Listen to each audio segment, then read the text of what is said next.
As the nation awaits the union budget, the MSME sector in Vadodara, Gujarat is hoping for much needed relief and meaningful policy reforms.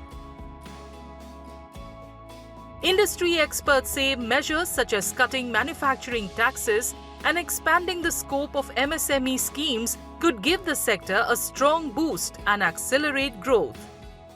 यही एक आशा और अपेक्षा रखते हैं कि MSME में जितनी भी रुकावटें हैं उनके ग्रोथ की, वो रुकावटें कहीं ना कहीं बजट के प्रावधान के अनुरूप उसमें ऐसे प्रावधान किए जाए जिससे आज की तारीख में इंटरनेशनल जो कंपटीशन है और इंटरनेशनल बिजनेस में जो कंपटीशन है वो कंपटीशन में एमएसएमई खड़ा हो सके, आगे बढ़ सके। तो उसके लिए उनको ज़्यादा और प्रोत्साहन की ज़रूरत है।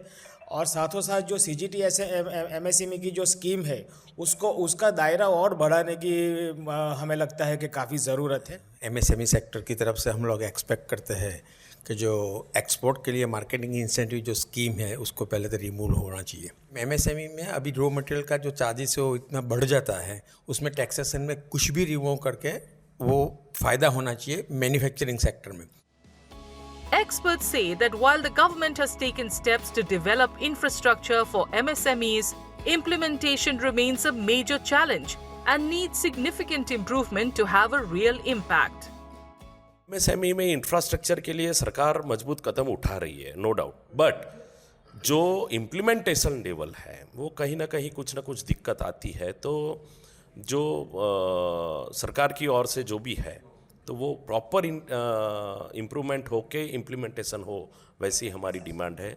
जो 50 साल से पुराने इंडस्ट्रियल एरिया है उनको भी कहीं ना कहीं से डेवलपमेंट अच्छे से हो सके ताकि एग्जिस्टिंग एमएसएमई और एग्जिस्टिंग बिजनेस जो है वो सर्वाइव हो सके और ग्रो हो सके।